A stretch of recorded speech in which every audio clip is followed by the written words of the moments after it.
Welcome to part 21 of the Basic Training Booster Pass Edition. Today we're going to cover everything you need to know to play Berlin BYWAYS on 150cc. The recommended build for this course is going to be our usual try-hard build of Waluigi, Bitty Buggy, Azure Rollers, and Paper Glider. The beginning of this run is going to look 10 kinds of messed up, but don't worry, we'll simplify things in a minute. When the run begins, you want to start a right drift immediately. Your angle will be a bit of a mess, so we're going to do 2 left hops into another right drift, and then finish it up with a right hop into a wide left drift off of the orange boost pad, making sure not to release that mini turbo until after that boost runs out so that we can remain at boost speed for as long as possible. The last bit of shenanigans we're going to have to do on this straightaway is another double right hop into a left drift to build up a mini turbo. The rest of the section plays fairly normally. Do a right drift around the hairpin turn, and if your soft drifting is good enough, build up an ultra mini turbo before grabbing the 2 coins. Then it's just some drifts around the next couple of turns before the train section. After grabbing the 2 coins just before the stairs, we're going to want to start a right drift to get a low trick off of the stairs, and then land in another right drift to build up a mini turbo. If your soft drifting is good enough, then once again you're going to want to do a left hop into a right drift to build up a mini turbo so that you can mini turbo trick off the ramp. Otherwise, just hold the previous mini turbo until you get to the ramp. The rest of the section is thankfully fairly straightforward. Land in a left drift and build up a mini turbo around the turn, and then follow it up with a super mini turbo around the next turn while grabbing the 2 coins, and finally, mini turbo trick off the ramp in the inner portion of the track. Now obviously it can be pretty obnoxious to pull off all these strategies in quick succession, and while they do save time, they need to be done in a pretty precise way, and honestly you can ignore like 90% of it and still get a decent run. In particular, as you're watching on screen now, the only thing I'd say you really need to learn on the first straightaway is the left drift mini turbo before the big hairpin turn. Not learning the rest of it can cost you up to half a second depending on how good you are otherwise, but what you lose in time, you'll make up for in sanity, so, costs and benefits. In either case, we're on to section 2, which is decidedly less painful in a lot of ways once you've learned where you're supposed to go. With a bit of practice, you can do this cool counter hop left drift strat where you mini turbo trick off the car to grab your last coin, but otherwise just drift around that turn. How you take the next few turns kinda depends on your pace.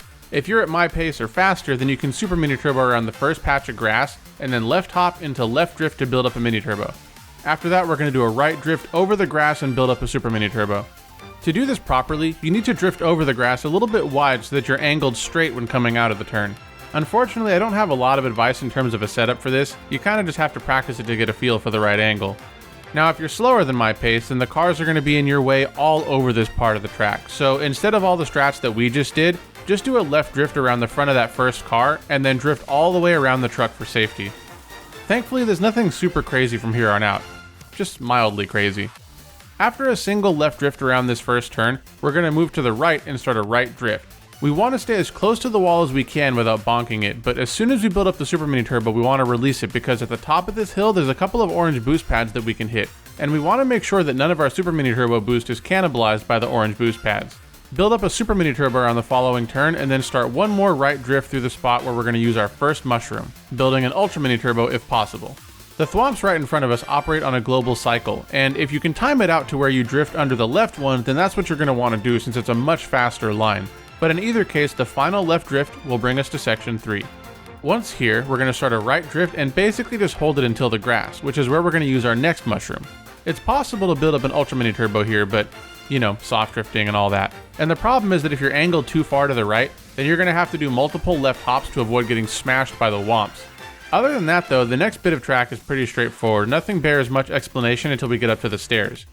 This is one of the few sets of stairs in the game where shaking the controller seems to consistently work, but the problem is that the whole stair surface is trickable, so you need to wait until you get about halfway up the stairs to trick, because what you want to do is land in a left drift and mini turbo trick off the next ledge. If you trick too early, then you'll do 2 trick animations but only get 1 trick boost, and generally it just messes with your alignment, so yeah, you definitely need to time this out a bit.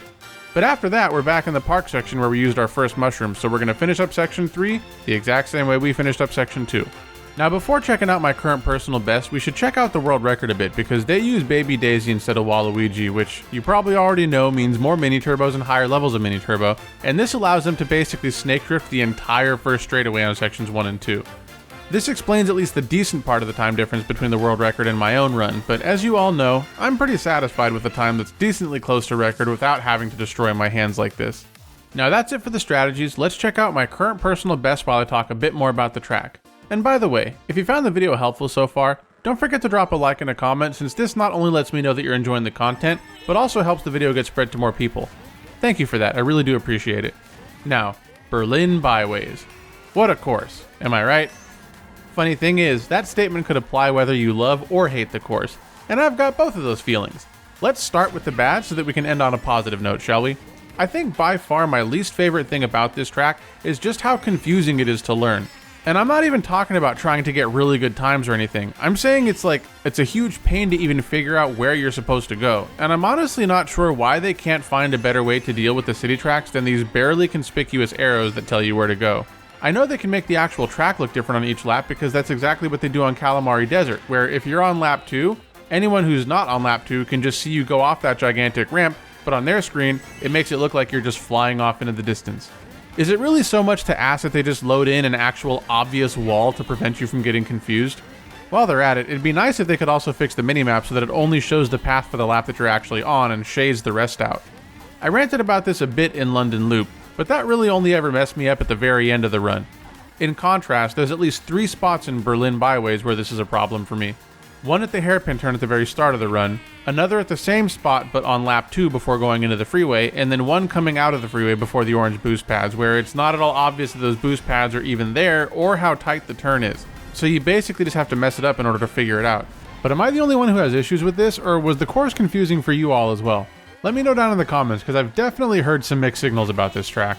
Now, I said that I wanted to end on a positive note, and I do actually think the course is a lot of fun to play once you get out of Section 1. There's a lot of precise strats, like the trick off the surfboard, and the little grass cut in Section 2, and the, well, pretty much all of Section 3, I guess, that make it really rewarding to get better at the track. It's also got quite a few shortcuts that you can take if things start going south in the middle of a race, so while it's far from being my favorite thing ever, despite its flaws, I do actually think it's a pretty solid all-around course. And that's everything you need to know to play Berlin BYWAYS on 150cc. I hope you all enjoyed this video, and if you did, once again, don't forget to leave a like before you leave, and also consider becoming a subscriber because I do release a new tutorial every week. Thank you very much for taking the time out of your day to do some basic training, and as always, I will see you in the next video.